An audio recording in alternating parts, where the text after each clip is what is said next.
All right, what's going on, people? This is End Time. Welcome back to Drama Free Gaming. It is what it says, and it says what it is. If you're joining us on youtube.com/Drama Free Gaming, we welcome you here. If this is your first time, sit back, relax, enjoy our bowling night, as we have grown accustomed to calling it. Yes, it is a gaming podcast, but we chat about this, that, and everything else. We were just talking about enchiladas and empanadillas. So on that note, let me get right to it. Let me introduce my two cohorts who have taken turns being here over the last several weeks. Life is like that.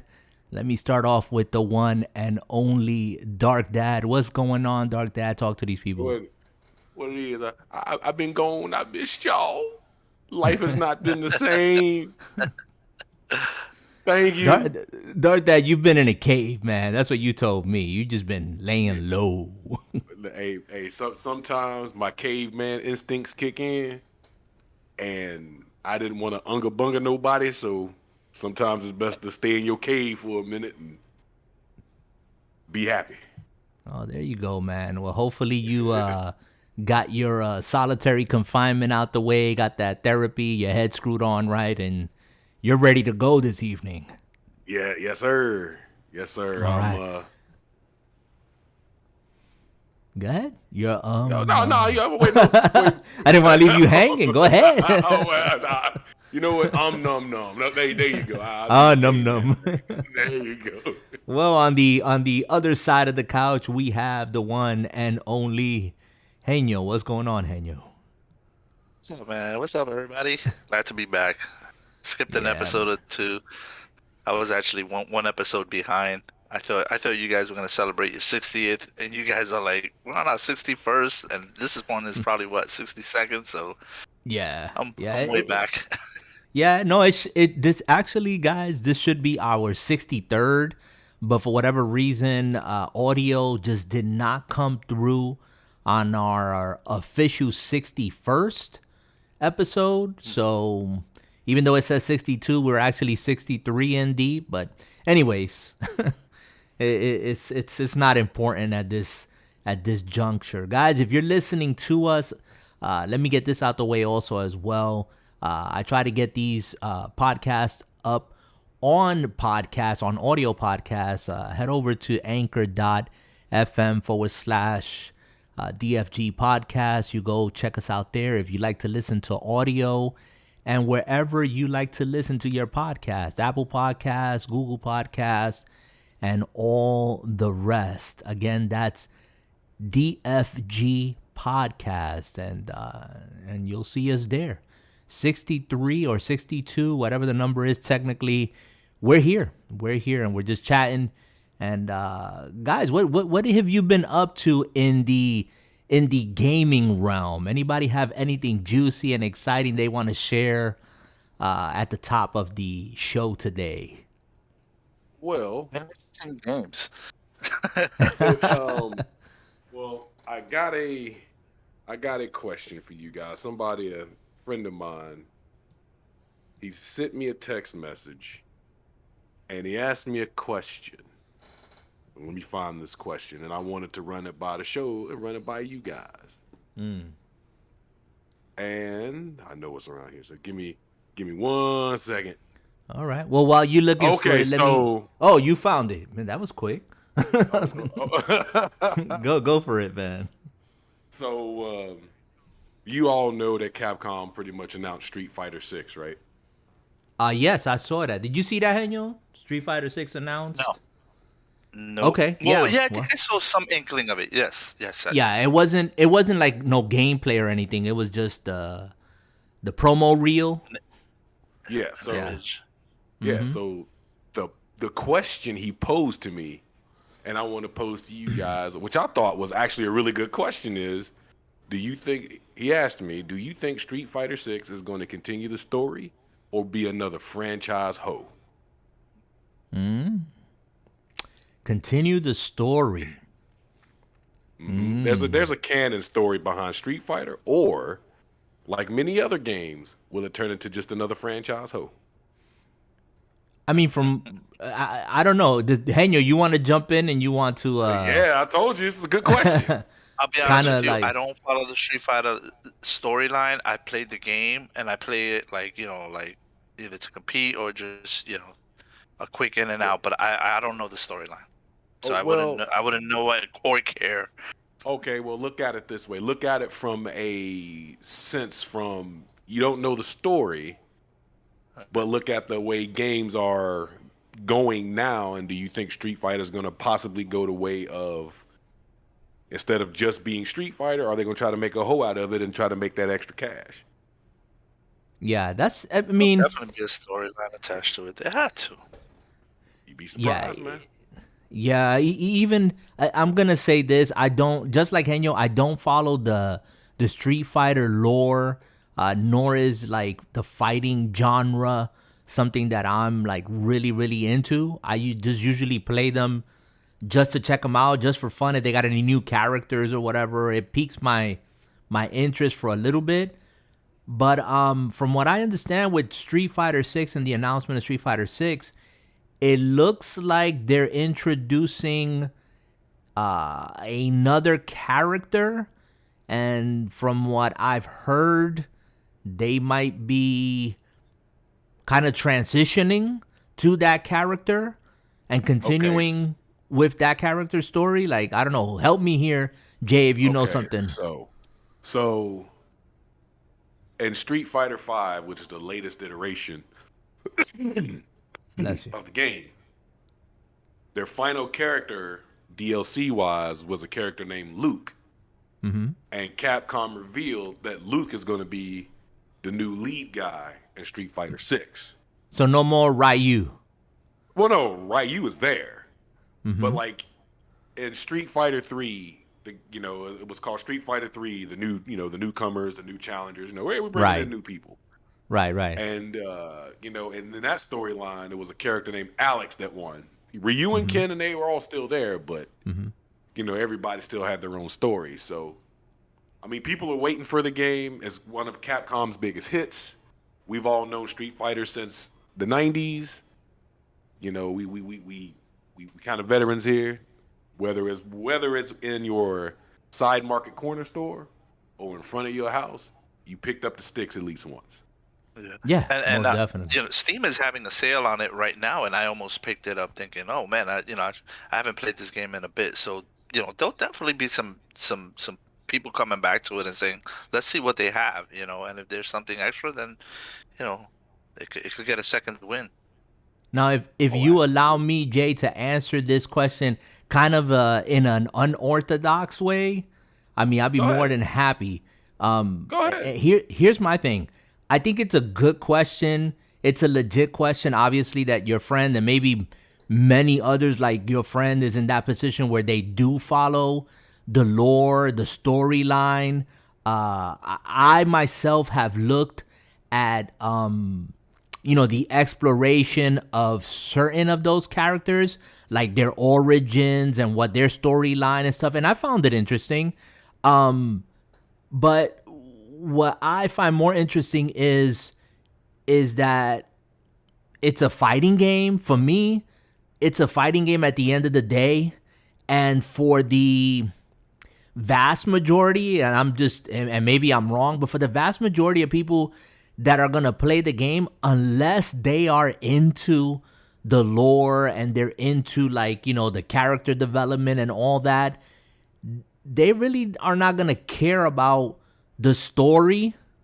And if Capcom was to decide, hey, this is the time that we're going to take the Street Fighter series in another direction, I think maybe 90%, maybe even 95% of the people who play it, whether it's casual or a little bit more competitive, I'm not talking about the hardcore now, they're not going to notice and they're not going to care.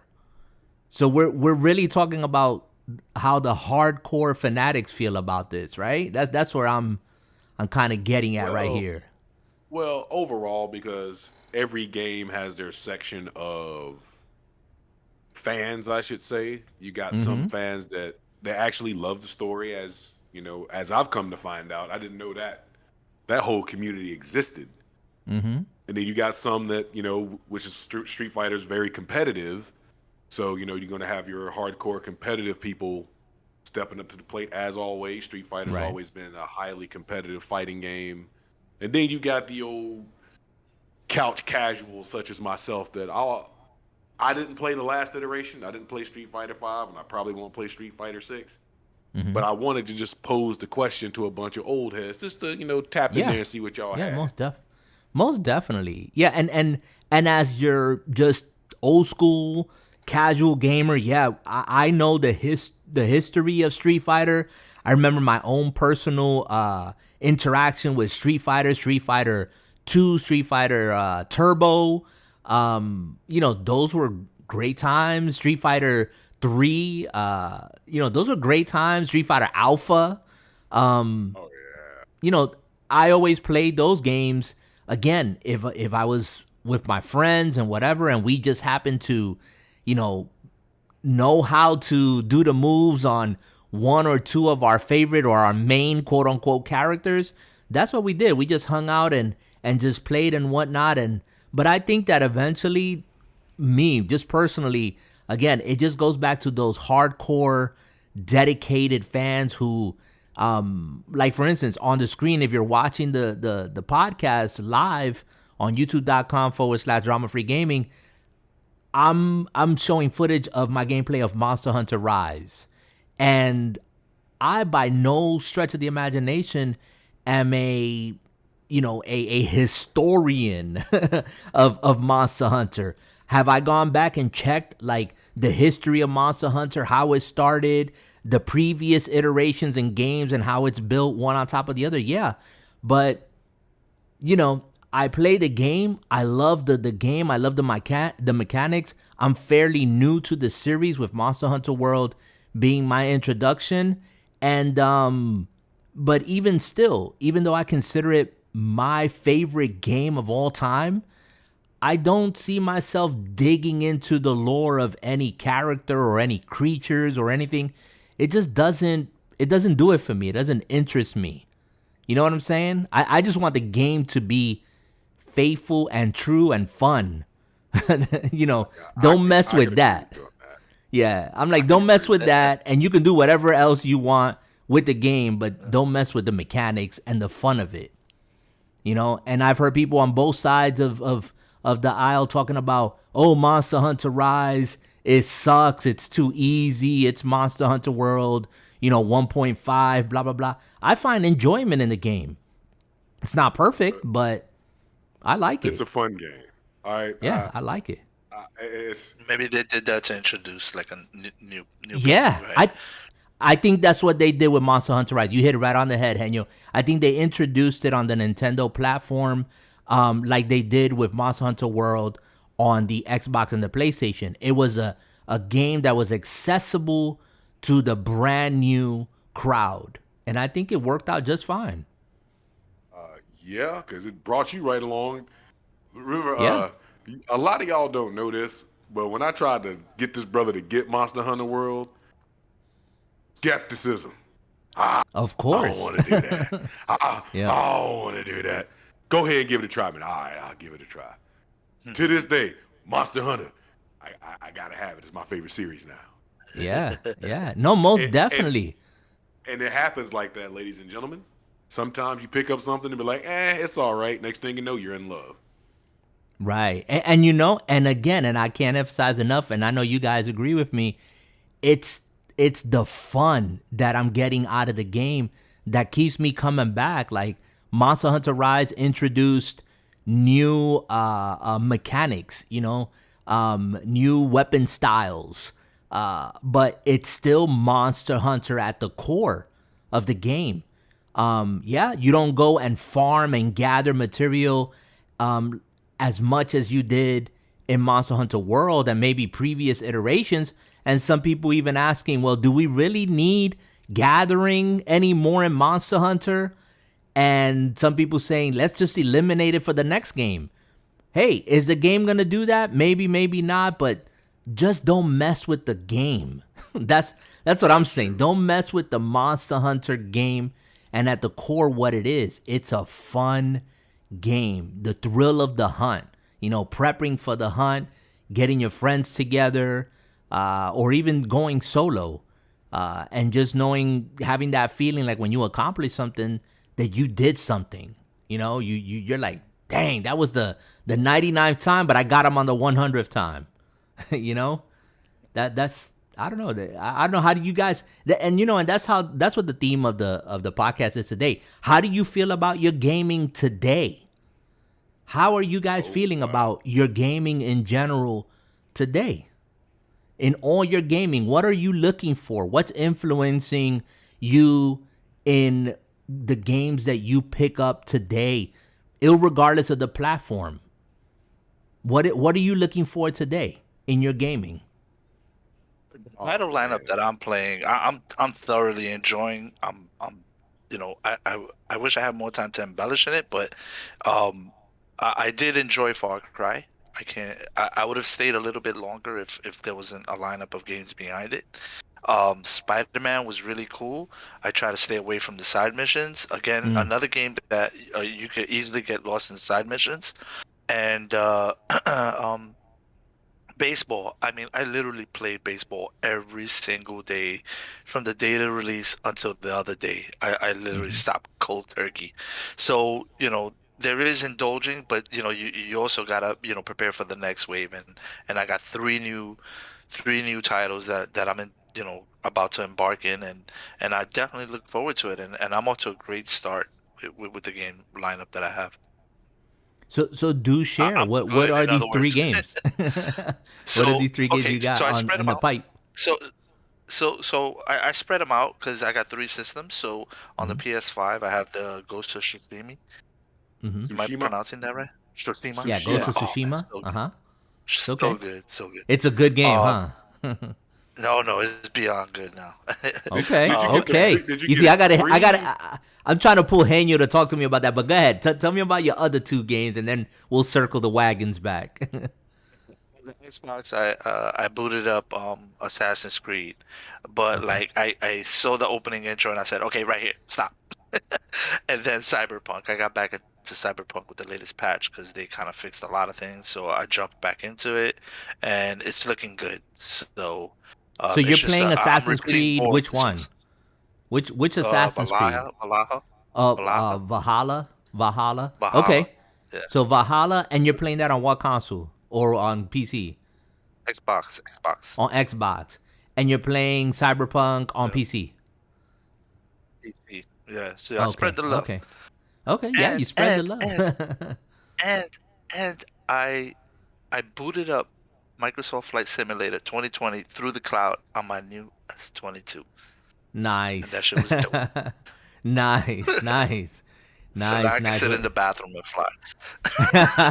Oh wow! Hopefully, Jay. Hopefully his legs don't go numb. I know. As long as he sits there.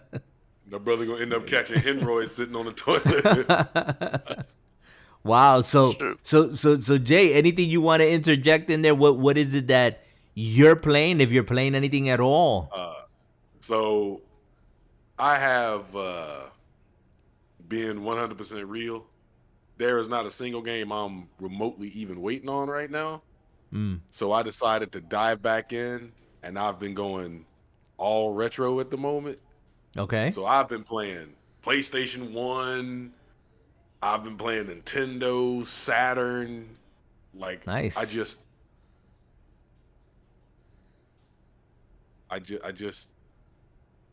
Retro. I can't. There's nothing. There's really nothing out here that just says, "Hey, let's game. Let's be exciting." I can't do it. Interesting. Interesting. Let me ask you a quick question. Do you have a backlog? The Spectrum, man. Do you have a backlog of games on this this current gen console or even last gen? I mean, I got a backlog.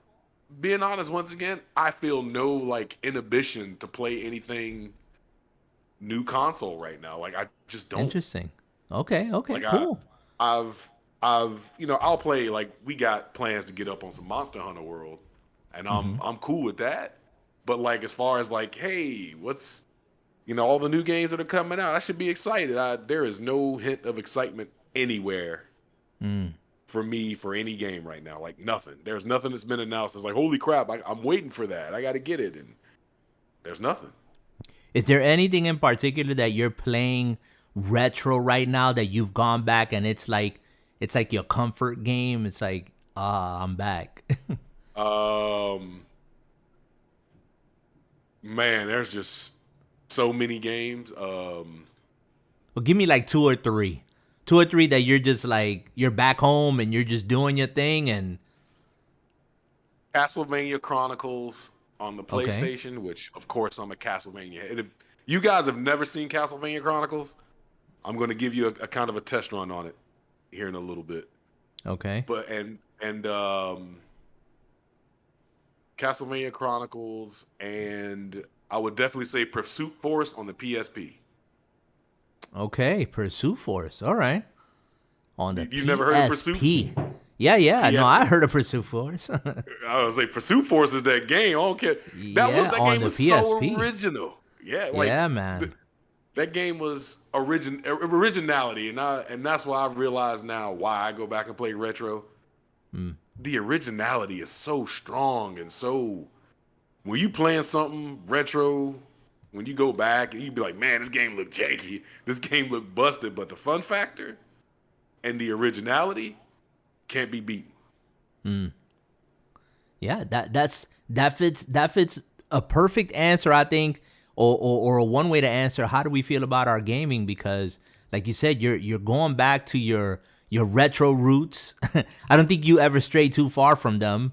No. And when you get into that kind of that mood, like, yeah, there's really nothing that excites me current gen or even last gen, and you just go right back to what you're familiar with and you pick it up, and it's as janky as it looks, as hurt as it may look, it's still fun. The fun factor is there.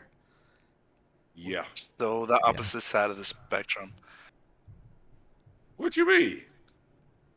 Yeah, so talk to me about that. Yeah, I mean, he's not that he's caught in the 8-bit world, but like he really indulges in his in his retro games, and I'm all the way on the other side, in which I want the latest and greatest in graphics and gameplay and style play and stuff like that. You see, so he's on one side and I'm on the other, and we're just the not difference, almost opposites, but not in a bad way. Well, I look at it this way, and you are 100% correct. We are kind of in different spectrums, but not in different spectrums. Like you are waiting on you yourself are waiting on 3 games, good or bad, no matter how they come out. You're waiting on those games, regardless of the fact. Me, I'm waiting on nothing. So I'm not impressed with gaming thus far right now. Let me ask you this: is there a is there a retro game that you go, I've never really tried that game, but I'm willing to try it now? Like an old game that that exists, and you say, you know what, I've always stayed away from that game, and I've never given myself a chance to play that game. Yeah, there was a game that released on the arcade and the NES called Trojan. And if you never heard of it, it's an old game. It's ridiculous. It's a platformer, and it's as difficult as you might think it is. You stayed away from that. And I stayed away from it. When you a kid and you got games busting you in your face, you ain't got the patience. You ain't got that kind of patience no more. Oh, so that's some childhood trauma you talking about now. Yeah, I gotta. Well, dude, it took me 9 years to beat the original Zelda on NES. Then it took me another few years to beat the original Castlevania. So now I'm like, you know what? All these games have been giving me trouble. I'm trying to go back through. Okay. So when you picked up the controller to play this game that you just mentioned, did you find it as difficult, or has your gaming experience, over the years, did you feel more confident approaching it? I approach every game now with a laissez-faire attitude. If I'm gonna do it, I'm gonna do it. And when I play it, what gets me hyped the most is the nostalgia the game brings to me, and I'm like, you know what? This is what I've been looking for. So explain that. Explain that, Jay. When you say the nostalgia comes back and you're in that happy zone, describe that to us who might not understand. Like retro. Like how can this guy say that he's a gamer? Like Henyo, I'm gonna use the words Henyo used. He's stuck in the 8-bit era, maybe 16-bit. Who knows? But how can he say, help us who are hearing now and don't know about 8-bit, 16-bit, we're into the high end, 3090 Titan graphic cards, and everything is just looking more real than reality. Explain that feeling. Explain what's that like? Well, the best way you can. I guess for me, it just puts me back in a better place. Back when, gaming was gaming. There were no extras. There was nothing. It's just you played the games for the fun. Now games got to be serious. They got to be this. They got to be that. I ain't got time for that no more. Make me a good game. And you know what? No time. I can go back. I can go back at least a good 20 years. Legitly, 20 years and play far better games then than they're making now. Wow. And I guarantee you right now, as bad as that statement might have sound, I guarantee you both of you can sit down right now and name at least a couple of retro games you go, yeah, I can play that again. Are you saying that? And I'm not trying to convince you or anything or saying I'm disagreeing, but Henyo, help me here. Are you possibly saying that because the games that you play might have been the games that started it off for like a specific genre or something, and everything else has built on that game or that series of games that you're playing? Well, no, because imitation is the best form of flattery. Yeah, right. And all the gaming does today, they're all imitations of games from the 80s and 90s. Okay. And so it's like, why play an imitation when I can play the real thing? Okay. But I don't want to get it twisted, and I don't want people to think I'm crazy. I do still follow new games. I still like playing new games. It's just there is absolutely nothing. Like, can somebody name me at least one game that's going to be remotely like, this is going to be great? And don't get it twisted. If you say Elden Ring, I don't play the FromSoft games. So, you can't knock me on Elden Ring, even though Elden Ring is a great game. I've seen some of it. Whew. Well, I'm going to reserve some of that Elden Ring comment because a lot of people are going to disagree probably with what I'm going to say about Elden Ring, but I'm glad you brought it up though. Henyo, then let me turn over to Henyo then, because this conversation is kind of good. I'm finding this interesting.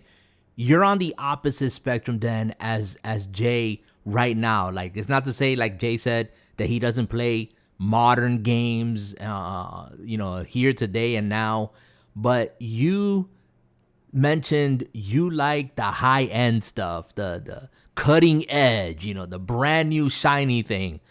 Talk to me about that. Where does that take you in your gaming? Does that have to be front and center in your games?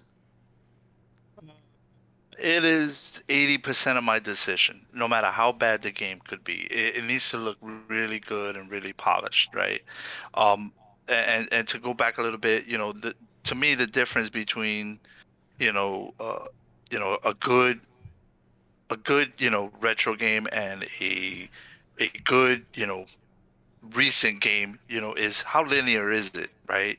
With the retro game, you're very linear. Like, there is no way to go outside of where you're at, right? It's just straight through gameplay. On the newer games, you do have a little bit of exploring and moving around, and there is a story path that you could follow, totally linear. You don't have to do any side missions, right? Unless you want to XP quicker or whatever the case may be. So, in that respect, they're the same to me. But again, with newer games, you just have more options to do a couple of extra things that you can't on a retro game. And to me, that's what keeps a good game, fresh, right? It's not repetitive, the same board, just, side scrolling. So that's why I can't fall back into the retro gaming. I prefer something newer in which is just different. It's just non-linear. It's almost it's open world. These games are these days. Oh no, So I 100% agree with your point of view, and not only do I agree with your point of view, I can honestly say if I was feeling the way you do, I'd feel the exact same way. So I can agree with what you say. I see no disagreement in that at all. And you know what I can't say? I can't say that I've ever finished a retro game with as much gaming as I did.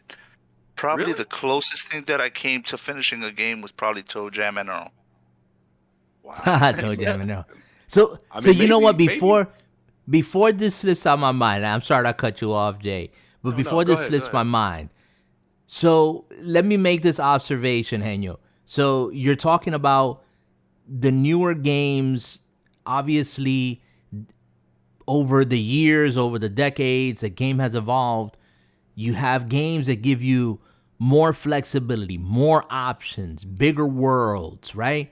More character development, etc. You're the character, yeah. Right. So, but then a moment ago, at the beginning of the show, when you was talking about the games that you were playing, you mentioned Spider-Man. You said, I got through Spider-Man and I focused on the story. So we've mentioned it here before. When are these extra things in games, for better or for worse, to our detriment? Because then we're going back to the point that Dark Dad just said. He said, I play my retro game. I know what to expect. It is linear. There is no side quest. There are no distractions. And that's one of the big problems today for us as gamers, that we got these games that are 30, 40, 50 hours long, but that's not the main quest. Those are like side quests included. So how will you answer that? Exactly that. If you're a person that has games stacked up, you don't want to kind of explore that world unless you want to indulge in it, right? So for a while I was indulged. I always go back to Assassin's Creed. I always indulge in Assassin's Creed in chasing down, flags and I forgot what they were called. Like, just a bunch of like non, storyline missions that would do nothing to the game except say, oh, I collected 100, whatever statues, and it's just when you have a lineup of games that you want to get to, you have to be linear. You have to say, you know what, I just want to follow the storyline. I want to enjoy the game. I don't want to go too far out, right? Uncharted did that to you, right? Uncharted wouldn't let you get too outside of it, right? While it did let you explore at your own pace, it still said you got to go down this path, right? Unlike Spider-Man. Spider-Man says, you know what, if you want, you could, in every section, you could complete these tasks, and you could spend hours and days completing all those tasks without actually moving on to the second chapter of the story. So, sometimes you just have to stay linear. And I get it. I understand, the side scrolling effect, and you just want to get through the board and you want to, focus on the fun of jumping from one thing to the other, or achieving the level really quick.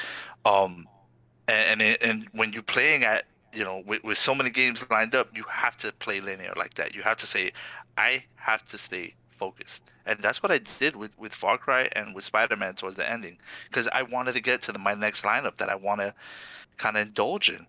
I can't spend another year playing Far Cry. Right. You understand?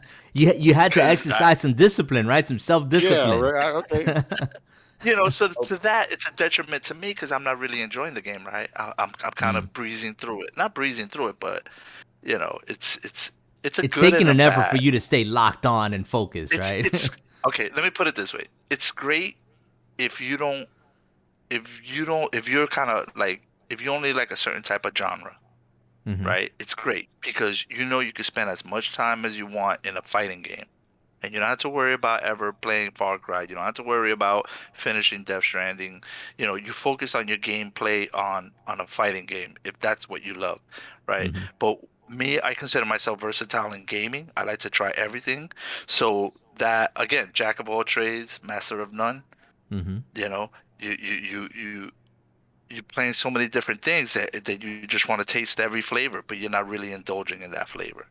Right. Okay. Fair enough. Fair Does enough. that make sense? Okay. Yeah, It's yeah. I just mean, I think it's a dilemma that we all have as quote unquote modern gamer or gaming in modern times. Well, Yeah. I'll Go ahead, Jay. and What are we yeah. gonna say? I'll say this, and I'll agree with Henyo. And guys, I also want to reiterate, and End Time can definitely co-sign on this. When there's a modern game I want, I will spend any amount of money to go get it. When Shadow of Mordor was coming out, Oh yeah. I lost my complete ever-loving mind. You spend money I like did.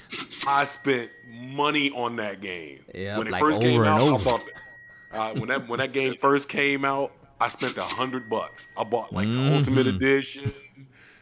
You couldn't get me off the game. I beat the game like 4 or 5, 6 times, and I still go back to this day and play it.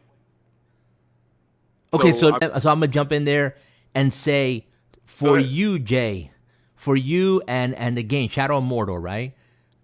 Did I? What was I what can't was it hear about you. the I don't game? know. I Did think he- 'cause you- did- I think he's too I'm getting red bar. What is the No, red there bar? he said I'm getting red bar. Oh, stupid stream. Nah, we're just gonna keep going. Yeah, we should be back on. It was just a hiccup. To reiterate, Shadow of Mordor, right? You went and you chi-chinged that game. Brother, I mean, you bought. you were there. Yeah, no, I know. You bought the ultimate super duper give me everything in the kitchen sink edition, right? But then you went through the sir. game multiple times, 4 or 5 times. Yep. I'm gonna ask a question to both of you. If you play a game and you play the game and you roll the credits, but you didn't do everything in the game that the game had to offer, do you feel like you actually accomplished the game? Well, it's not. Hell no. Well, hold on. I'm just hold on. saying, you roll credits, you did the main Hold on. story, Hold on. but there's No, no, no. another 20 Okay, plus okay. hours of quests and abilities to unlock and side stories. Did you finish me- the game? let- Yes or no? How do you let feel me- about that? Oh, see, Henyo, I'm gonna let you go. I got to get my thoughts together. Henyo, you go ahead and take that. Yeah, I mean, yeah. The answer is simple. No, I didn't feel satisfaction, right? Because I finished the game. Yes, it's one less game that I had to worry about finishing. Mhm. Right? It's one less game that I had to worry about finishing. But and again, I sacrificed, the indulging in it. There's been plenty of games like that. Grand Theft Auto series. The Spider-Man. Death Stranding. I could have kept going with Death Stranding. I still would have been playing that game today. And I'm starting to feel the same way with some of these other titles that I'm starting to play more and more and more.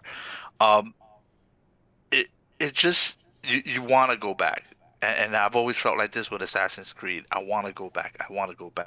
But I know that deep down inside, I'll never get satisfaction just by finishing the game because I know I didn't collect 100. I forgot the terms that they use, but flags or statues or whatever the case may be. You want to collect that. That part of the game is finishing that collection within the game. Same thing in San Andreas. You could walk around town and spray paint, right? And there was like an achievement for that in which you could finish off all the graffitis. That was part of the gameplay because every time you were in the middle of a mission, you would stop and spray paint the wall, to mark your land. And it's just part of the gameplay. And when you finish the game, you feel like I left something behind, so it never feels finished. So even if you roll credits, you don't consider that you finished the game? No, of course not. Okay. No, I felt Jay. it with Spider-Man. I felt it with Far Cry. There's still plenty of game in Far Cry left for me to go back and play. So Jay, how do you feel about that? You got your thoughts gathered here? Well, I'm not a completionist. I'm just gonna be real about it. All right, I'm not a trophy hunter. I'm not. I don't think the basis of my dollar doesn't equate to how many trophies I get. The equate of my dollar equals the amount of fun, time, and how many times I want to go back and play that game again. That's how I know I got my money's worth. Okay. So, like, for example, You finished the game so many times. I mean, but well, in retro games, it's not like these games in which you have more side quests than you would. Okay, I'll give you modern. Like, we'll go. I've done Shadow of Mordor, a bunch of Resident Evil games.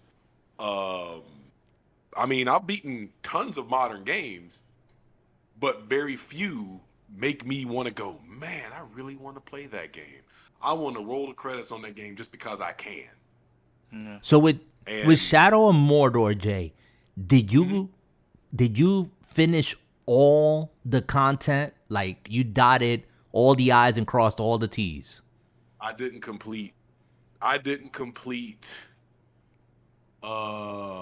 one side mission, but the reason I didn't do it is because I didn't want to. I was still so caught up in doing the main story, which is like where most of your action is. Mm-hmm. And I've spent hundreds of hours just on the main story alone. Mm-hmm. And and it's so gripping, and the story is so compelling. It's why I go back, because storytelling is a major factor for me. I love it. Will you ever go back and complete that one mission that you haven't completed? Yeah. Okay, you ain't sound too convincing.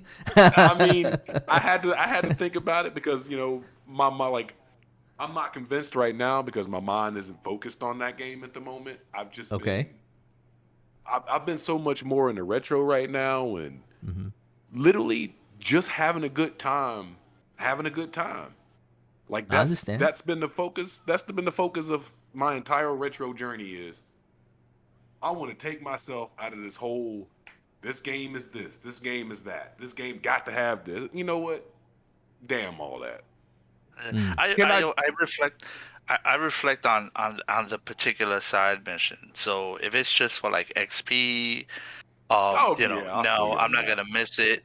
If it completes a trophy set, yeah, I'm gonna miss it. You understand? So it depends. The side quest, does it really add value to the completion of it, right? If it's just XP, no, not really. Does it complete a set? Yeah, I kind of like in Fallout.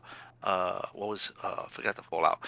You could collect all the little statuettes, the little Atomic Man statues. Right. I made that a mission. I made that as part of my gameplay, that I statues and put them in their little, a cabinet, and complete the set. Did you love that game? Oh yeah. Oh, Fallout. Oh man, I played Fallout. Yeah, hard. Did you fiend so hard that you just had to keep playing that game, right? Yeah, of course, yeah, and the series after it, yeah. You got your money's worth. I don't think I could play those games twice. Well, no, but the feeling you get when you do that is my feeling when I got my money's worth out of a game. I can play it multiple times, but when you roll the credits, you like, yeah, like that. It's not that the moment is like, whoo, game over. It's like, yeah. I did that. Sometimes I'm a little concerned. Should there be a little bit more after the credits roll? DLC, baby, DLC. That's right. I forgot. Which adds another year to the game. Again, with Major League Baseball, I mean, I was like, what am I like? I questioned myself. I've been playing this game for a full solid year. What is left for me to do in this game? And there was like, well, you didn't finish your road to the show. You didn't collect all the Yankee cards, and it's like, but I gotta stop playing this game at some point, because the new one's out in a month or so. And then you start the journey all over again, right? All of the grind continues. And the grind continues. So you see, I don't know. I don't know where I fall. Maybe you guys can help me with that, because the last game that I felt compelled to finish it 100%. Like I rolled the credits, and then right after the credits and right after I beat the last boss and rolled the credits and everything, there was more game. Like it didn't stop and like went to the main screen and said, "Hey, do you want to play the extra, game?" Like no, the game continued. And at that point, it was with Death's Door.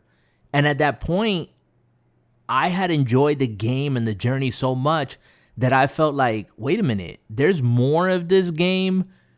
I felt compelled, obligated to finish the game. It was later on that I found out that there was the ending and then what they referred to as the true ending.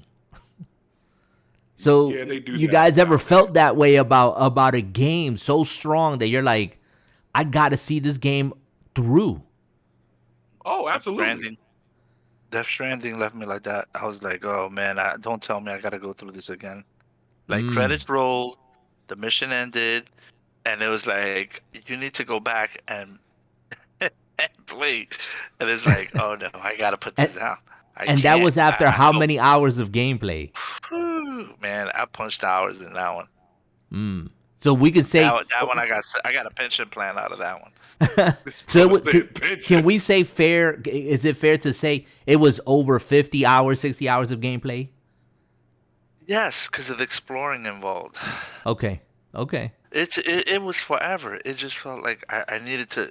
I reached the ending and there was still so much more for me to do. Okay. And you felt compelled that you needed to get it. I legitimately storyline finished the game. And it just felt like I need to go back. You finished the game, but there was more. Yes. I think I even spoke about how they came out with a new edition, a remastered edition. Like a director's cut or something. Right. Exactly okay. That. And I was going to go back in. I think I mentioned it to you guys. Okay. No, I think you made a comment about it, but not in the sense of, man, I put so much game time into this game that I rolled the credits, but there was more, and I need to go back. So, yeah, it's to me. You always get that feeling if you play open, like first-person shooters or third-person games. You always feel like that. Like there's more to do. GTA never felt completed. Well, maybe that's why it's still up and running, right? Yeah, it's still so popular. How many years? Yeah, it's still so popular. Yeah. Well, were you gonna say something, Jay? Well, Rockstar is pimp hand and strong when it comes to GTA. Just to let y'all know, they know how to milk that. They milked that game for how many years now? Well, and I wouldn't even say Rockstar knows how to milk it. It's the people can't get enough of it. Yeah, and they talking about dropping the new one. So the new one better come out like guns blazing. Well, that new one, talking about the new Red Dead. Yeah.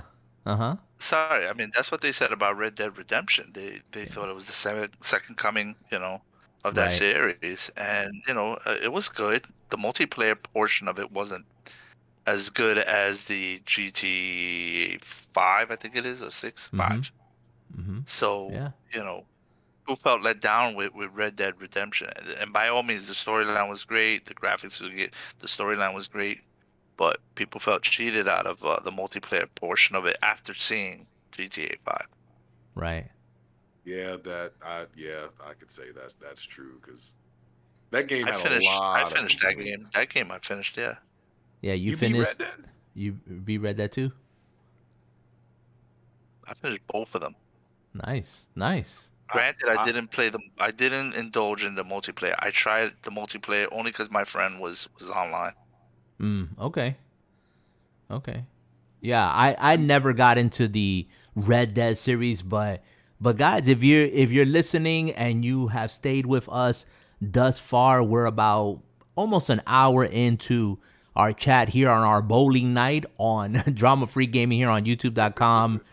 Listen to us also on the audio, which goes up usually in a couple of days. I'm going to be a little bit busy, to be honest, the rest of this week and weekend. And I start work again on Monday. So yeah, that's coming back into life and into reality for me. So but I'll try to get the audio podcast up.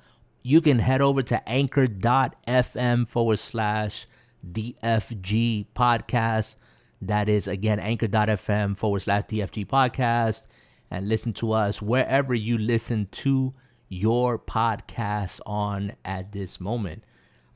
This is a good conversation. How are we feeling about our gaming today? There's so many elements to gaming, so many things that add to gaming, so many things that distract us from actually completing the actual storyline of a game, the content that we will never get to.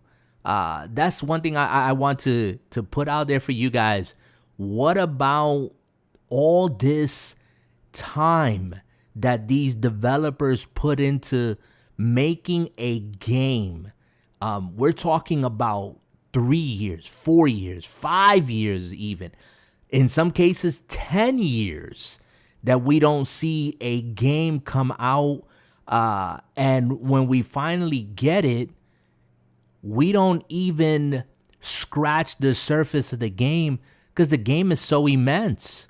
How do we feel about that? Are we really enjoying that game when we put in our 20, 25 hours, maybe 30 hours of mainline streaming the game, and then there's this vast world, content, NPCs, side quests, abilities, new whatever, worlds, horizons, areas, stuff that you'll never see?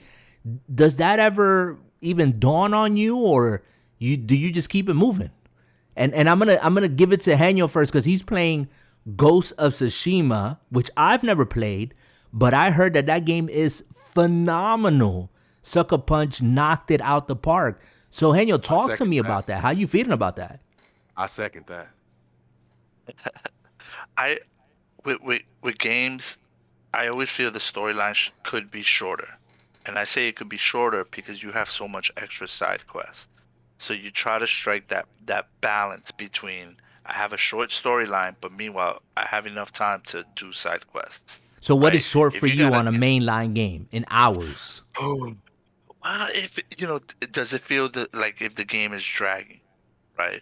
Like when I play Uncharted, I feel like they could have cut out maybe 2 chapters out of a 17 chapter. That last gameplay. Uncharted was rough. Yep. It was long. To the point that I'm like, you know what? I think maybe they added a chapter or 2 extra, or this could have been DLC, or whatever. This didn't need to be here. You know what I'm saying? It started feeling dragging. Mm-hmm. So I mean, I don't want to calculate it in hours, because I normally play in half hour to an hour increments, right? I don't sit down and play for 6 hours. Okay. But maybe striking a good balance of a short story, and then you have these side quests that you populate the game with, and then on top of that, you're gonna come out with DLC to still continue to keep the game fresh. That's how I feel a game should be. I don't think I need to play, 50, 60 hours worth of storyline or whatever, 40 to 50 hours storyline. If there's plenty to do on the side. You understand? That way you could strike a good balance of finishing the storyline and, for the most part, finishing most of your side quests and collectibles. Jay, for you, to me, is like a side quest. Jay, for you, the retro man, the linear man, the one and done man, the I don't need the distractions, let's get to it man. How long is too long when it comes to a game? No such thing as too long. Really? Explain. No such thing. There's some games I wish that would end right away, and there are other games I wish they would never end. I wish it was just an ongoing, and that's why we get sequels. Sometimes sequels don't necessarily play out like you want them to because the sequels end up worse. But I don't know. Honestly, man, it's no such thing as too long. I mean, do I need to remind you guys? You were just talking about this completionist mindset. And I mean, I know Jay said he's not a completionist, but we all have felt at one point or another where we play a game, the game is so good, and we know there's more game to play, and we're iffy about it because we're like, dang, I put this much amount of my life, I've enjoyed this game, I flipped this game maybe twice over, or played it long enough that I could have played 2-3 games for just as long as I played this one game. But there's just still one thing. Like, explain that to me. What's the dichotomy there? Okay. Well, yeah, understand this, and this might help a little bit. We came up in '85, where some of those games practically never ended. Like, have you ever tried to roll the credits on Mario 1? You can't. You just keep going. It just loops. The game just loops on you. Dolphin. What was that? Echo the Dolphin. Yeah, the game just loops on you. So I guess I'm used to the fact that, I didn't mind. There were retro games now. Final Fantasy 1 on a regular NES. That took 40 hours to beat. It was a NES game. Why? And how many side missions did that game have? Exactly. Yeah, because we can sit here, right, guys, and let's just be fair about this. Like Enyo just said, a game I don't want to quantify. I play half hour, maybe an hour session. Okay, that's how I do my gaming. Others, they will sit there 5 hours, 6 hours, maybe an entire weekend, just binge on it. And when they get through it in 20 hours, they're like, that's it? That's the game? So how do we measure that? What's the solution? How can we get creative here, guys? Because we ain't getting any younger. There's a lot of games that we're playing and that we're looking forward to, but we know that we might not be alive to see these games if they're going to take 10 years to be made. Like, honestly, really, don't you think about that? I've thought about that. This is why I love going back to play retro, because I like to play what is good and what I know is good. And the game is done. versus I got to wait for a patch. Well, this ain't working right. Well, this game didn't release too well. Man, no, look. 100%. So that's a good point. 100%. So I'm not waiting. I can just play my game now. And I'm talking games before even patches were a thing. Mm-hmm. Patches became a thing in video games in the last 10 years. This game's got to be patched because this is broken. Really? Back in the day, what you got is what you got. Hey, you know what? If the game was broken, you still loved it and played it. You got there's good, nobody right? sitting on this, and there's nobody sitting on this panel that can tell me any different. You know what I do, or what I've done, is I throttle a game. So if I know I'm breezing through the game too fast, I throttle down and I do side quests. I focus more on side quests. If I feel like the ending coming along, and there's been games like that in which I think it was one of the earlier GTAs in which I just felt myself going through the storyline a little too quick, and it was like, okay, let me slow down, let me do some side quests because I don't want this game to end. You start, just venturing off and having fun, and then, you say, okay, let me get closer to the end, and you feel the ending coming on. I'm trying to think of the title that I really did this on, but, it was one of the, these earlier 90s games. I think it may have been like, I want to say it was one of the GTA series games or something like Skyrim. In which you kind of feel the storyline coming to an end, right? You start saying, you know what, let me stop right here. I'm gonna stop the main quest line, and I'm just gonna focus on, collecting the plates. Mm-hmm. So, this dude said the plates. You prolong it because you're having so much fun.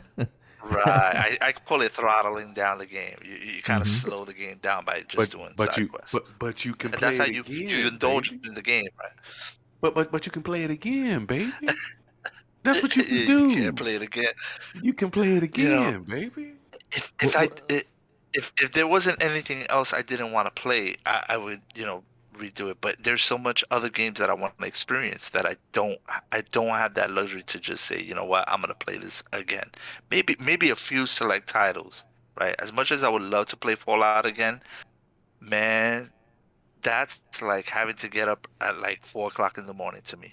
It's Mm. like, oh man, do I really want to get back into Fallout? And trust me, Fallout was cool. I really enjoyed it.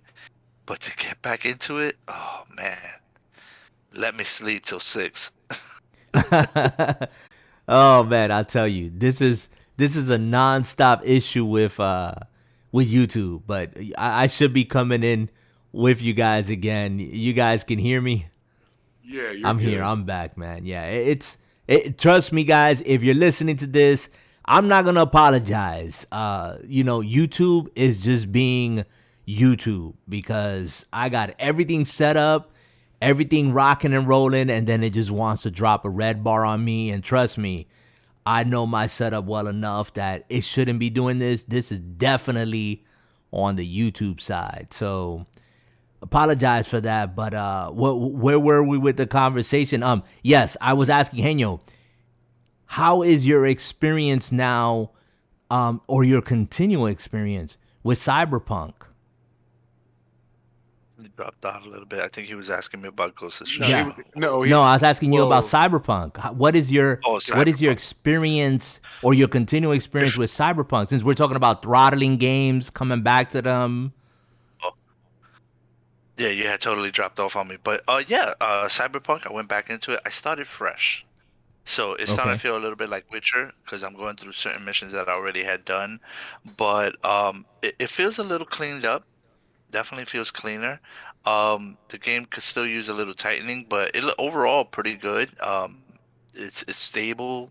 You could feel the ambiance of the game is different as far as like the NPD, what is it, NPCs. React different, look different. You don't run into so many of the same characters and stuff like that. So, a couple of improvements to your character. You could change your character now. You can make him look different. Versus once you started with that character, that's the way he kind of looked throughout the whole game. Mm-hmm. So they made some good improvements. I'm not knee deep in it. I've kind of Ghost of Tsushima, right? Yeah. has, Tsushima. has kind of taken Ghost of precedence Tsushima. in Tsushima. Mhm. Yeah, so that game has kind of roped me in more than. That's why I didn't put Assassin's Creed on hold. I've just like, hold up, I don't want to start this yet because I want to make sure that I don't lose focus with GOT. I'm gonna call it. Yeah. Ghost of Tsushima. What has hooked you uh in regards to Ghost of Tsushima? What has hooked you? What has been in that game that has drawn you in? Zen like type of gameplay. So, the missions don't feel long drawn out, but they're not short, So you're easing your way into leveling up your character, and they slowly, introducing you to new techniques, and the whole element of that time period comes through, and you really feel, like, respect for the game. Like you could see the what's the word I'm looking for? Like the integrity of Mm. conveying the characters, the value of a samurai. It just works well. The gameplay, the look of the game, the way the story moves along. It just feels so good. And actually, last night my friend, we played the co-op mode, which I had no idea existed. Zero. Okay. And we got into that, and you know granted it was my first time playing. We played a good, like, maybe half-hour session, and we were both happy we did, so much so he was like, all right, I'll see you this weekend. I'm like, okay. Nice. So I guess I'm That's going to be that's playing co-op this weekend. The Nice. game is, I mean, it's beautiful. It's smooth gameplay. It's a very, like, almost zen, relaxing game. Like, I don't know how to describe it. Like, I find myself like going, yeah, I'm feeling it. Sounds like a game that's fleshed out in Yeah. every aspect. Yeah, like when Yeah. you like you take it in, as Right. you're playing the Right. game, you're like, all right, this looks nice, this looks cool, the legitimacy of it. Nothing looks stale, like repetitive. Hmm. Even though the gameplay is still the same, you're walking into a village and kind of, kicking people's ass. it's about how you approach the village, and stuff like that. So Why you gotta say it like that, man? Like you just some kind of nut. yeah, because you kind of get nasty, as you're learning techniques. You're like, wait a minute, I could get better at this, right? So you you know you just get better. Your movements get better and smoother and swifter, and you always got direction from the wind. I think that's a really cool element in which the game gives you these subtle cues, right? Like a blue butterfly flowing by kind of gives you a clue that there's something hidden in the area. A yellow bird leads you to a tranquil pool, right, where you can regenerate your health. If you find a fox den, and you follow that fox, he's gonna lead you to like like a character point, so to speak. And it's all naturally. It's like you're just wandering around and you stumble across these things because you notice like a firefly near a tree. You walk towards the tree, and all of a sudden you're following this firefly that leads you to, to supplies. It's very like you're not forced to, okay, go here and get that. It doesn't feel like that. It just feels like, oh, what's this? Oh, why is it So moving away from me? so it doesn't feel like like a Ubisoft game. Too much, It doesn't feel like an Ubisoft game. Like it says, okay, open up the map. Okay, we're going to this checkpoint. Go here, complete this, check it off, go to the next one, rinse, wash, and repeat. It just feels more natural. The game does do that. Yeah, it just feels more like natural. It just feels like I'm flowing through the game, and you're going from point A to point B. But you almost don't want to fast forward. You kind of want to walk through the board. You're enjoying the scenery. You're enjoying everything else that's going on in the game as you're making your way to your destination. This is one of those games that it's to the point that I want to use photo mode. Nice. That's how. That's how like it is. It's like when you're in the heat of battle, the last thing you want to do is go into photo mode. But I definitely, I want to kind of hold, like you could parry and stuff like that, and you want to like freeze that point of time because the moment was so cool. You can't reverse. I wish there was like a, in Burnout Paradise, how you could rewind the car, or Forza Horizon, you could rewind. You just want that moment to like, let me go back 2 seconds. I want to capture it. It's really cool. What about you, Jay? I gotta say this, and I'm gonna have to I'm gonna emphasize a little bit more. This coming from me, I specifically want to play Ghost of Tsushima on PlayStation 5 because I've seen the game ran on a PlayStation 5 on an OLED television, and coming from me and what I just said a little while ago, it's impressive. And immersion, I'm a guy that likes old samurai films anyway. And, I like the fact that I almost played this game in black and white, dude. Yeah. Like you legitly are immersing yourself as, okay, I'm this old, whatever the story is, samurai, and I got choices to make, and I got to make it happen. Yeah. And that's and Ghost of Tsushima is a game I would get into for that alone. Yeah. Like the immersion for Ghost, I'll admit I'd buy Ghost, but you can't find a PlayStation 5 nowhere anytime soon. Sony, y'all need to step up y'all game. But ditto on that. Well, Amazon just announced that its Prime members could get dibbies on PS5 stock. When? Like yesterday? 2 hours ago. I always get that email and that memo like 2 weeks too late. So let me ask this question. I mean, because a lot has been said, and again, we're all under the theme is the whole show has been that. The whole podcast has been that, and it's great. How do we feel about our gaming today? We can say we've said a lot of positive things. We have said a lot of things that we would like to see different about our gaming. With this game, Ghost of Tsushima, I'm hearing two things. I'm hearing graphically, the game looks amazing. It's zen-like, to use Henyo's words. And then I'm hearing from Jay, immersion. And I think one of the things that impressed me was, and I think it was Enyo who said it. He said, "I would play this game in black and white." There's a black and white Cinematic mode in the feel to game. it, yeah. In that There is a black and cinematic, white.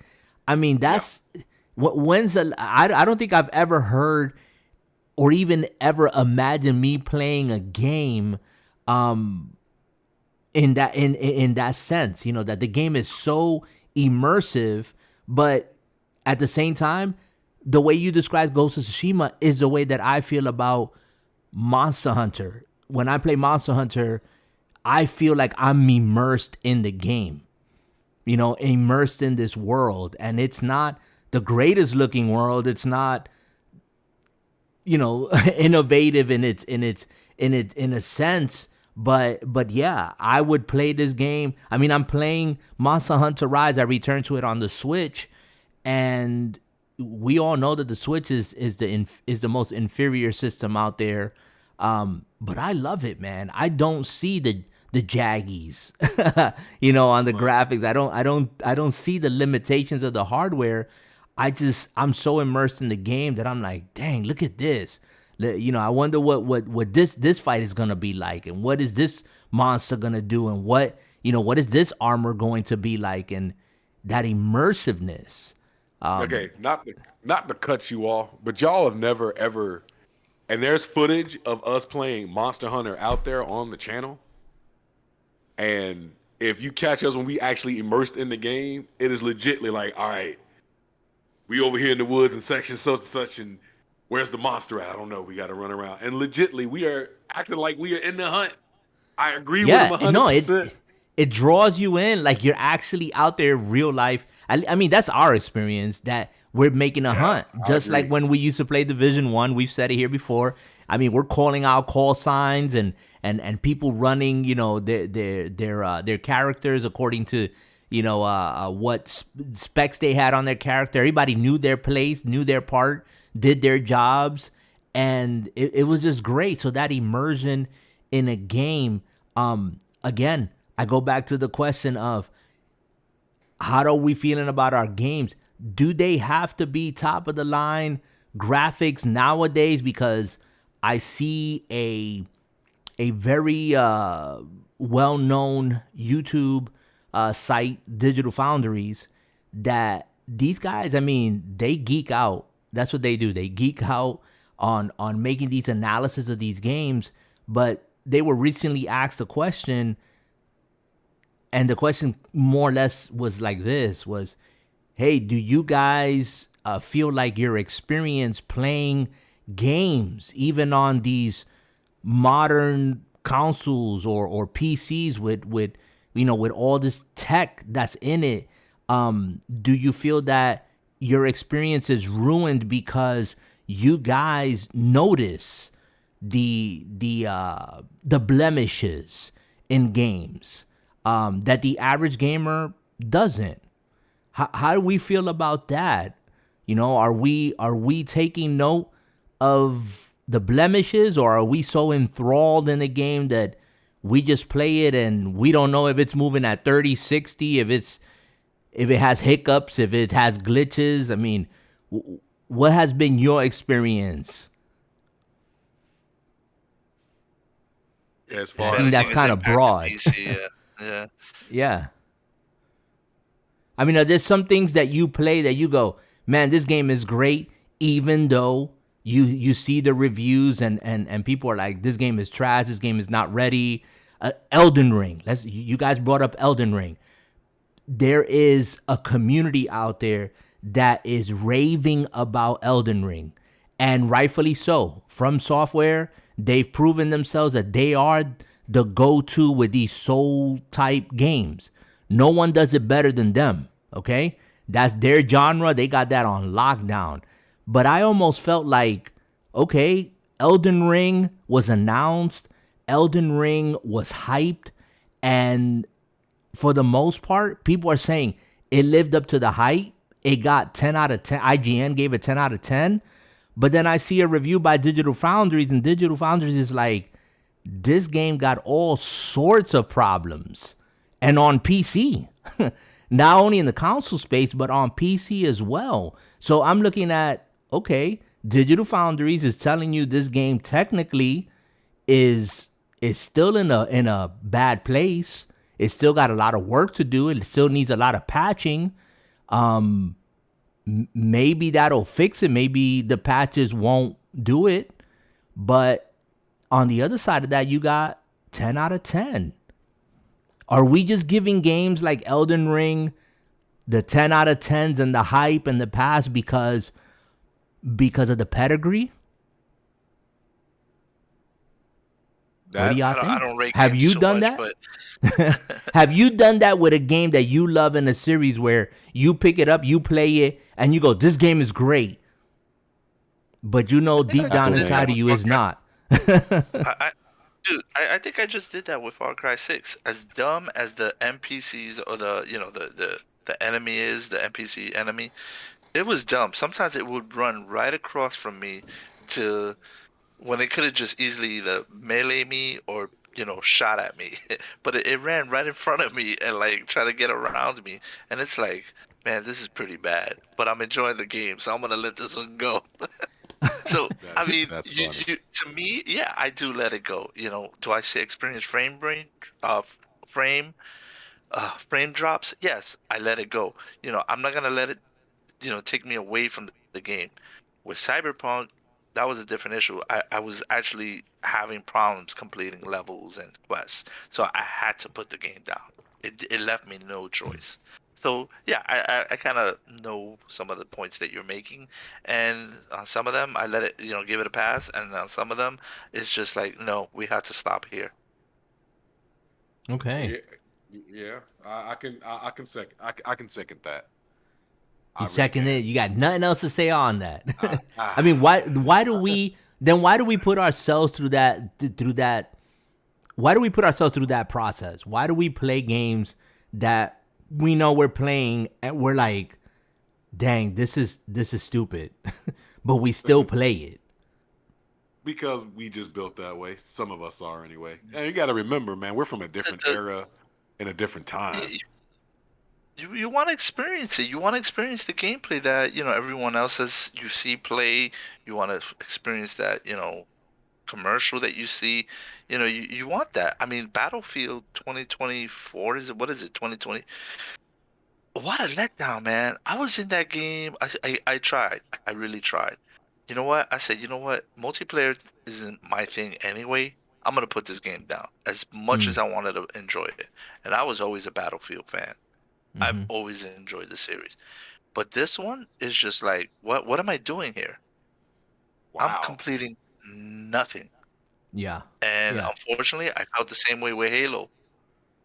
Yeah. Infinite. I got you. I didn't even do the storyline. Wow. As much hype as there was around this game, as much, people were saying, oh, this is it. I played it. I gave it. I tried. I honestly gave it a try. And it was just like, for what? What am I doing here? And I feel that a lot with multiplayer games. Yeah, Outriders was a game that I wanted badly to like a lot, especially after the letdown of Anthem, which was another game that I was hyped for and really wanted for it to be a game, and played it. I played a lot of Anthem, but I finally got to the point, thankfully, that I said, this is not a game that I want to play. And the same thing with Outriders. Like, I was trying to have fun with the game. I wanted to give it an opportunity. And you just mentioned Halo. Halo was another game that I started the campaign and got about an hour. Let me just be fair. I got about an hour into it. And then I put it down and I go, no, I'm not in the frame of mind to play Halo right now. Maybe later, maybe never. But I've played all the other Halos and I have beat all the other Halo campaigns. But this one, I just didn't, like you said, I didn't feel like it drew me in right from the beginning. And I think that's a big part of gaming for me. If it doesn't draw me in from jump, it's not going to stay on my list very long. I second that notion. Yeah. How long do you have to play this game? So, and then there's titles opposite of that you want to play, that you really want to play. And I'm going to say this, God of War. Yeah, you want to give it your full attention. And I want to play God of War but how? When I got a lineup. Yeah, you can't stick God of War in there with Ghost of Tsushima. You can't do that to yourself, bro. No. I'm going to be real with you guys. I have God of War, and I have yet to play it. Yeah, you got God of War for the PlayStation? I got all the games too. Yeah, I got God of War for the PlayStation. I just have yet to sit down and just play it. Yeah, I played a lot of God of War. I played the newest God of War, and yeah, I didn't finish it. I might have got maybe halfway through the game, and then I put it down. And I shouldn't have put it down. I should have seen it through. I should have played that game through. But like I just said a moment ago, that's a game you can't put into a lineup and say, oh, I'm going to play God of War, MLB The Show. And no, you can't do it. You have to play it on its own. Like I'm feeling that Ghost of Tsushima is one of those games as well. You have to play it on its own. I don't know. Yeah, I think you ever had that time on. Yeah, Ghost of Tsushima is one of those games. Once you feel like you want to play it, you want to be like, leave me alone. Don't call me. Don't interrupt just don't interrupt me. Like, yeah, kind of feel because like it's so because of what you guys said. You know, how immersive is it? If a game is immersive, I don't want anything else in my life disturbing that. Yeah. And Sleek is in the chat. Sleek is like, His Ghost of Tsushima is still in plastic, but that's no surprise. What's up, Sleek? I would say for shame, but mine was just as long on plastic. So. Yeah. But I mean, you cracked it, and you discovered a game that's 2 years old now, but it's like a whole new world. It's fresh, it's new. I've even toyed with the thought of playing God of War on PC, but I'm like, do I really want to play it on PC? You know, never mind that I'm not gonna pay full price for it, but I'm like, no, I think I want to play it on a PlayStation 5 whenever those become available. If we don't kill over and die before they are back in stores. Like hey, we're up in that age, man. But look, here's Sleek. Here's Sleek is saying in the chat, and I'm not gonna prolong this because we're almost about to wrap this up. But he made the comment on our Discord channel, and shout out to Sleek for hanging out with us here towards the end. He's hooked on Elden Ring. I understand that. I was hooked on and I'm forgetting the name now of the game. But from software also, and pardon me, I have COVID brain, but I understand why he's hooked on Elden Ring.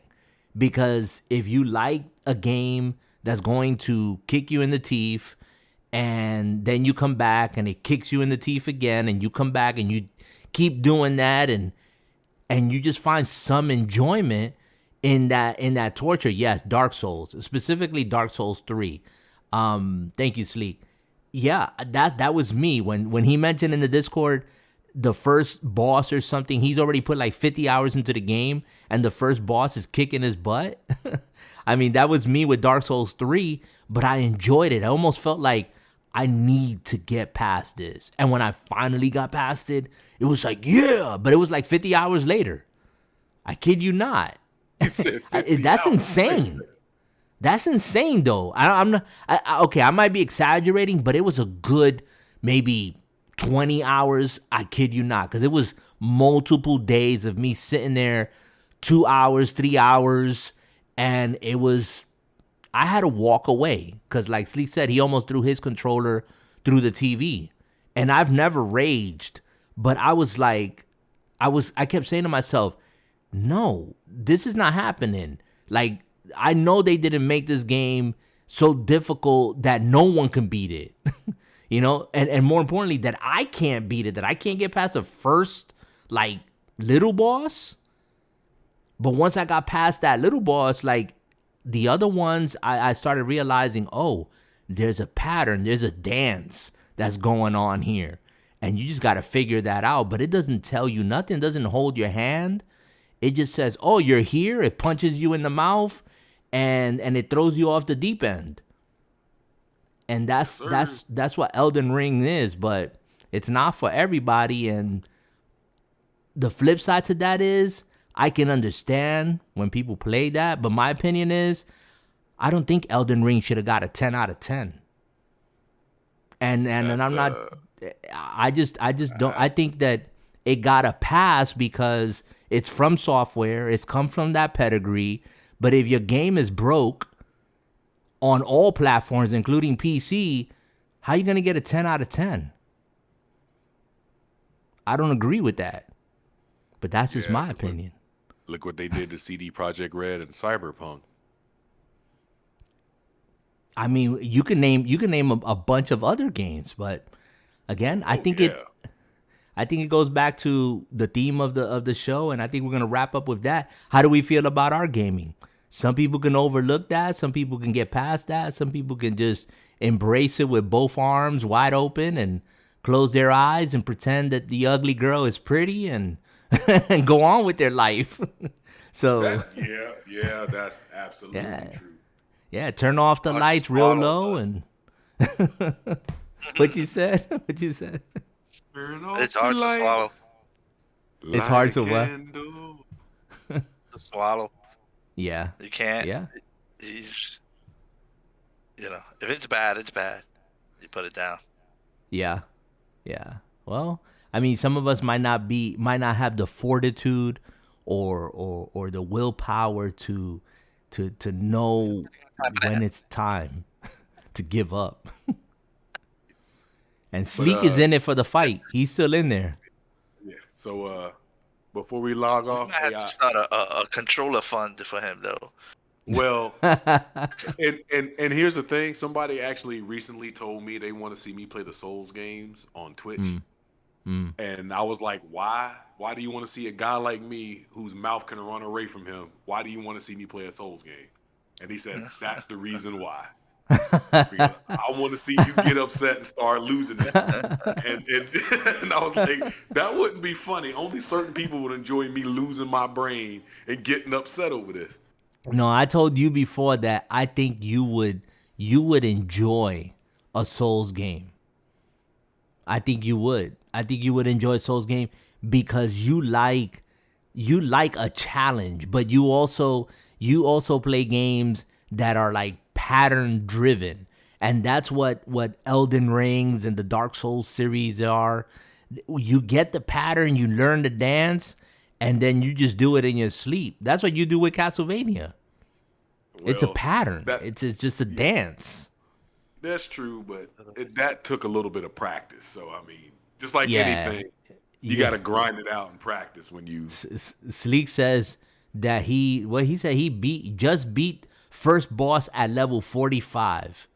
Oh my God. It took him like 60 hours to get there. Nah, I'm just playing. I included that. See, the fear, the fact that you got to be level 45 to fight a boss. No, man. Yeah, that's... Man. Woo.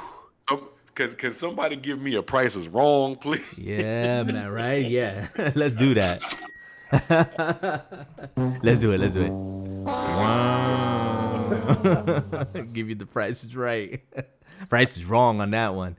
But guys, we're going to wrap it up, man. We've been here for an hour and a half, and Sleek, it's his fault. He jumped here at the end. But hey, if Sleek would have been here for the conversation, it would have been good to point to him in the chat.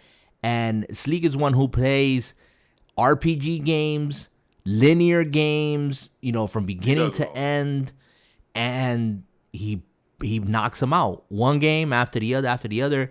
He's here learning. He's here talking about triangle strategy. 2 days, baby. He's looking for that. He's looking forward to that. Strangers of Paradise on the 18th. Ruin Factory on the Ruin Factory 5 on the 22nd. He's got this whole lineup. I don't know how he can afford these games, but he buys them, he plays them, and he gets through them. His money's worth. He gets his money's worth. That's all I know. And he has mentioned here on the podcast before that he goes back to some of these games and plays them as well. So yeah, go ahead, Jay. Just to let you know, before we get out of here, guys, stop by the Discord video room. I'm gonna I'm gonna be test running something for you in time, by the way. Cool. Just because you've been doing something, I got something for you. Come join Henyo and you too, Sleek. It's just gonna be for a few minutes of fun, just to get just to see how End Time's gonna react to it. All right, cool. So we're gonna see you live streaming on the Discord at the Retro Gaming, and for those of you who want to check us out, go look up DFG or Drama Free Gaming on Discord as well. Again, here on YouTube.com at Drama Free Gaming, and again on Anchor.fm to catch the audio at Anchor.fm/DFG Podcast, and anywhere and everywhere that you listen to this podcast. Guys, we're going to do outros here. Jay, say your last words. We'll turn it over to Henyo, and then we are out. I've been gone, but I'm back, baby. And y'all have a good night. Henyo, send me home. We talked a lot of crap today, so thanks for joining us, and I hope to see you guys next week. Have a good one. All right, guys. Always appreciate you hanging out with us. Thank you for the bowling night. Thank you for the chat. Keep your gaming and your life drama free. Later, people. Later.